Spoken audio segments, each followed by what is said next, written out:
The wind screamed through the Colorado Rockies like a furious beast that wanted blood. Snow blew sideways, thick and blinding, and anyone caught outside would freeze before they found their way home. Samuel McBride pushed through the knee-deep drifts with a string of rabbits hanging from his belt. His buffalo coat was stiff with ice. His beard was white with frost. But he kept walking. A man living alone in the mountains didn't get the luxury of waiting out storms. His cabin appeared through the blowing snow, built tight against a granite cliff. Sam had built every inch of it with his own hands. A rope bed, a rough-cut table, shelves filled with food he'd gathered through summer and fall. Nothing fancy, nothing wasted, just enough to stay alive. That was all Sam ever wanted anymore. He'd been alone in these mountains for 12 years, 12 long winters.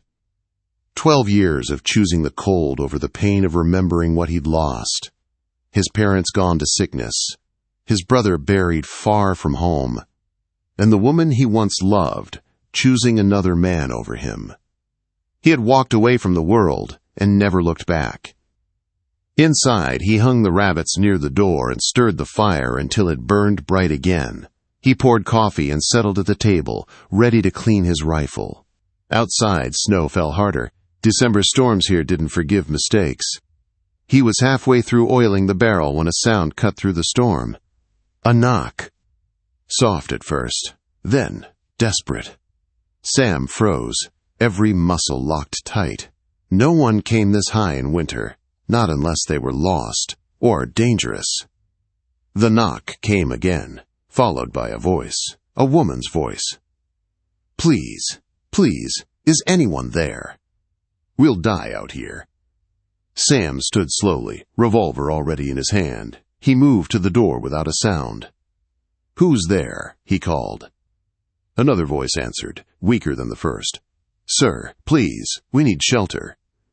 Sam lifted the heavy bar and opened the door only a crack, rifle ready. What he saw made him lower it an inch. 2 women stood on his doorstep, covered head to toe in snow. One younger, maybe 30, with wet, dark hair stuck to her face. She was holding up an older woman who seemed barely conscious. Their dresses were soaked. Their hands were blue with cold. Their bundles were small enough to tell him this was everything they owned. "Please," the younger woman begged. "She can't walk anymore." For a long moment Sam didn't move. His life worked because it was simple, quiet, alone. Letting strangers in meant trouble, meant questions. Meant danger. But the older woman's head sagged. Her lips had turned the color of ash. "Get inside," Sam said gruffly, stepping back. Relief broke over the younger woman's face as she guided her companion in. The blast of warm air hit them, and they both trembled violently. Sam turned away to give them privacy. "Get those wet things off. Wrap up in blankets." "I'll get hot water." He worked the stove while listening to the rustle of frozen cloth. When he finally turned, the women were huddled by the fire, wrapped in elk-hide blankets. Their skin was pale. Their hands shook. But they were alive. "Thank you," the younger woman whispered. "I'm Elizabeth Harper. This is Martha Coleman. We're widows, sir." Trying to reach Denver. "Denver's 3 days from here in good weather," Sam said as he handed them steaming cups. "What were you doing in these mountains?" Elizabeth swallowed hard. "The town of Silver Creek forced us out. They said we brought bad luck. My husband died in a mine collapse. Martha's husband was shot in a card dispute. People turned against us." Sam felt anger rise in his chest. He'd seen it before. A frontier town could be kind one moment and cruel the next. "You're safe here for now," he said. Martha looked up at him, her voice barely there. "You've saved our lives." Sam cleared his throat, uncomfortable with thanks. "Storm might last days." "You'll stay until it's safe." Elizabeth stared at her empty cup. "We can't pay you, but we can work." "I didn't ask for payment," Sam said. "Just rest." The women nodded, exhausted. As they ate rabbit stew, Sam found himself studying them. These weren't troublemakers or thieves. These were decent women, beaten down by life and winter, and despite every wall Sam had built inside himself, something cracked just a little. "I never had a wife," he said suddenly, surprising even himself. Elizabeth looked at him, eyes soft with understanding. "Some men choose solitude," she said. "Some men don't get the chance at all." Sam looked away. He didn't want kindness, didn't trust it. But when the storm howled outside and the women shivered near his fire, he knew something had already changed inside him. And he didn't know yet if that was salvation or the start of trouble he could never turn back from. Morning came slow and pale through the cabin window. Sam had slept in his chair by the fire, keeping watch. He'd given the women his bed and built a blanket curtain for their privacy. The storm had buried the world outside in deep white silence. Elizabeth stepped out first, her dark hair braided neatly, her cheeks warm again from the fire's heat. "You should have woken us, Mr. McBride. You look exhausted." Sam stretched his stiff back. "I've slept in worse places." Martha soon followed, her steps still slow but stronger than the night before. She sat in Sam's chair as if she'd taught lessons from it for years. Her gray eyes watched him with sharp understanding. "Mr. McBride," she said gently, "Elizabeth told me what you said last night, that you never had a wife." Sam stiffened. "That's personal, ma'am." "Everything about our situation is personal," Martha said softly. "We're alive because of you. And you're alone because life dealt you harsher cards than most." Sam didn't reply. He wasn't ready for the way her words hit him. Elizabeth began cooking breakfast, moving easily around his small kitchen. Sam wasn't used to anyone touching his things, let alone making his cabin feel lived in. When she placed plates in front of him, she added, "We truly don't want to be a burden." "You're not," Sam said gruffly. "Storm's too bad for travel. When it clears, we'll figure things out." But as the day passed, Sam realized something strange. He no longer wanted the storm to clear. 3 days passed inside that tiny cabin, and something unspoken grew between the three of them. Not romance, not yet, but trust born from surviving the wilderness together. Elizabeth cooked. Martha mended Sam's shirts and organized his shelves. Sam hunted and chopped wood. They lived like a family without ever using the word. On the 4th morning, Sam returned from checking his traps to find Elizabeth struggling with a frozen water bucket. She slipped, and he reached out on instinct. Their hands touched. She jerked back as if burned, face turning scarlet. "I'm sorry," she whispered. "No harm done," Sam said quietly. But inside he felt that spark, the dangerous kind, the kind that softened walls. Martha watched them with a knowing look he did not appreciate. Later that night, the storm worsened. The wind slammed against the cabin, and icicles shattered off the roof like breaking glass. They sat close to the fire for warmth when Elizabeth pulled a wooden flute from her bundle. "I kept this," she said softly. "It's all I have left of my husband." "Play," Martha urged. Elizabeth lifted it to her lips and began a slow, aching tune. The sound filled the cabin like a prayer. Sam felt something shift inside him, tender, painful, alive. When she finished, he surprised himself. "Play another." Elizabeth smiled for the first time since she arrived. She played a lighter tune, one Martha hummed along to, and soon Sam found his foot tapping against the floor. For a moment, the storm outside didn't matter. The fear didn't matter. The past didn't matter. There was only music, and the way Elizabeth's face softened in the firelight. That peace shattered the next morning. Sam stepped outside at dawn, squinting at the snow piled high around the cabin. That was when he heard it. The crunch of hooves. Men. He hurried inside and grabbed his rifle. "Stay back," he ordered the women. "Don't speak unless I tell you." He opened the door just wide enough to see 3 riders approaching. One he recognized. Jake Morrison from Silver Creek. The others wore hard expressions and carried rifles. "Samuel McBride," a rough voice shouted. "We're looking for 2 women. Thieves." Martha gasped. Sam didn't move. "Haven't seen any women. Storm would have killed anyone traveling." "Funny," the deputy drawled. "We found scraps of dresses near the creek." Tracks pointed this way. Sam's jaw clenched. "My cabin is private land." "Not when you're hiding criminals," the deputy barked. "We'll search inside." The younger rider dismounted, stepping toward the cabin. Sam fired into the snow at the man's feet. The man jumped back, cursing. Sam didn't raise his voice. "Next shot won't be a warning." "You're making a mistake, McBride," the deputy shouted. "Harboring fugitives is a crime." "Come back with a real lawman," Sam replied coldly. "Till then, stay off my mountain." The men retreated, but their threats echoed through the pines as they disappeared. Inside, Elizabeth was pale. Martha's hands trembled. "They'll be back," Martha said softly. "I know," Sam replied, "but you need to tell me the truth. Did you steal anything?" Quote, "No," Elizabeth cried. "We took nothing. They wanted someone to blame, and we were alone." Sam believed them.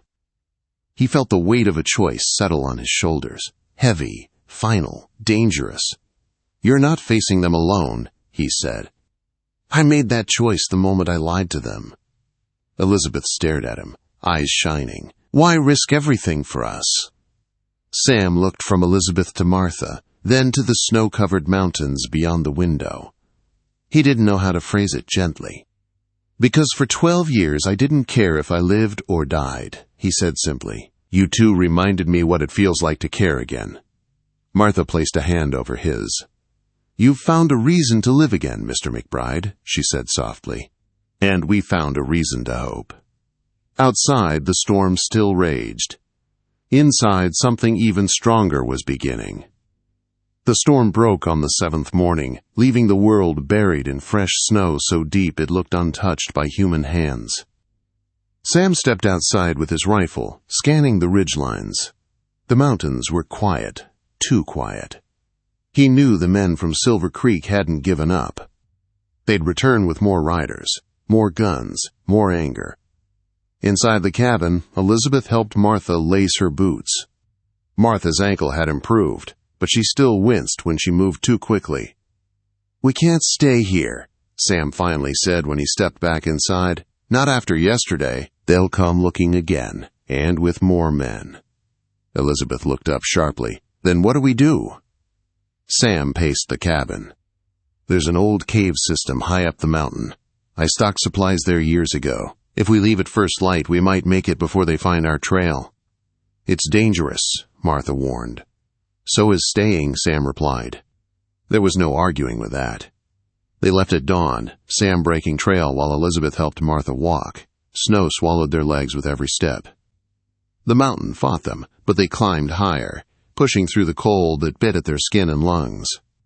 After hours of struggling, Martha slipped on an icy rock and cried out, falling hard.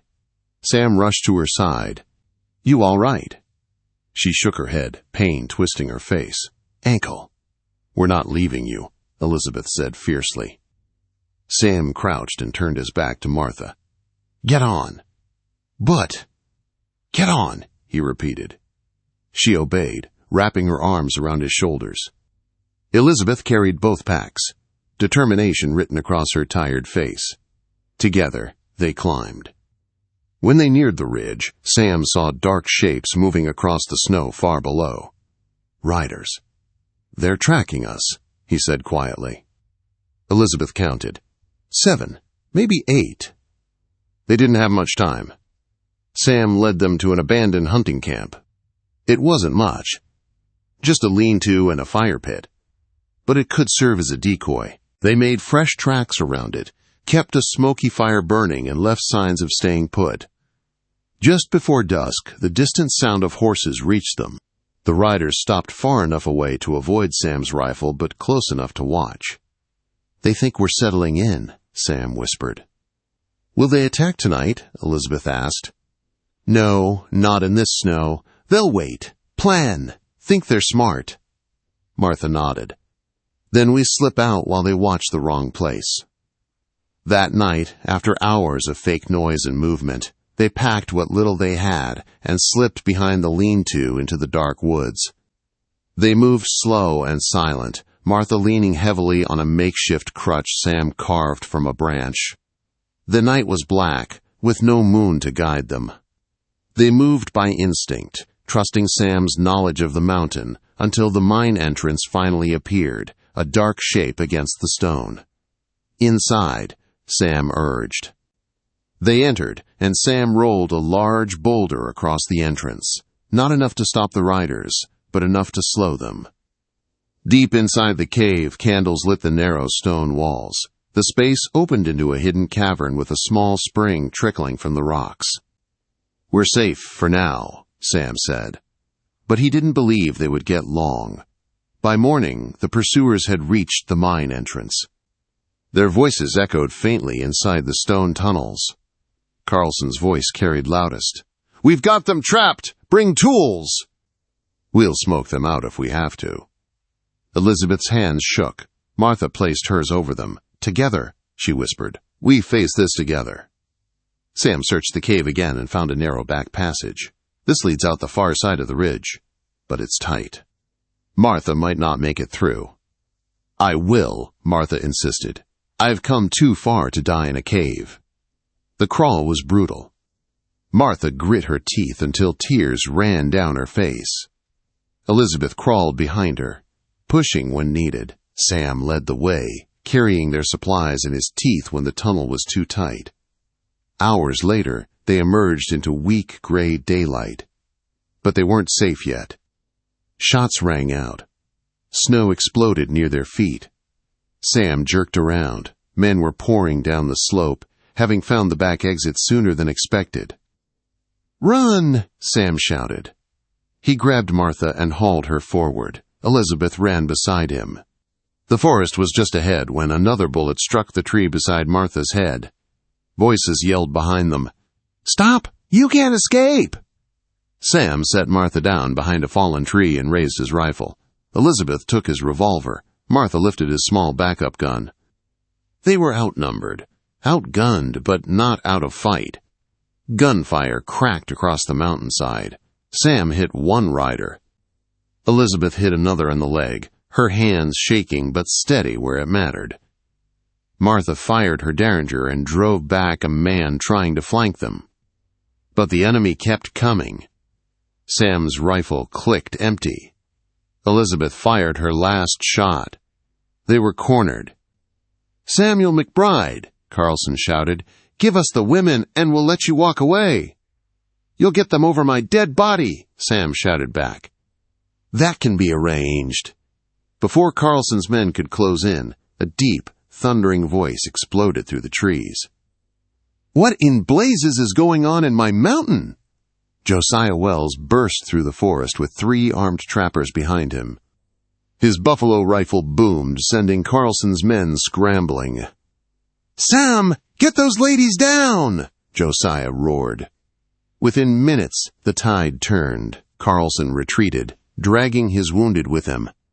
"This isn't over!" he shouted. "Oh, it's over!" Josiah growled. "Come back and I'll bury you myself."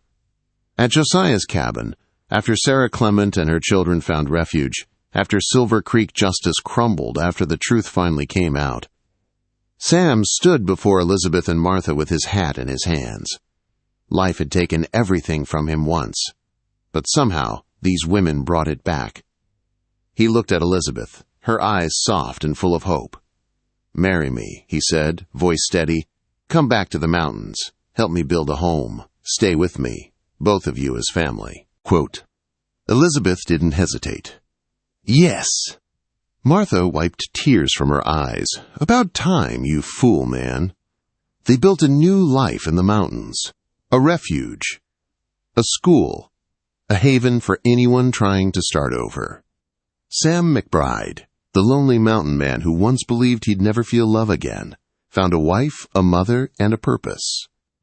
And for the first time in 12 years, he didn't just survive the mountains. He lived in them.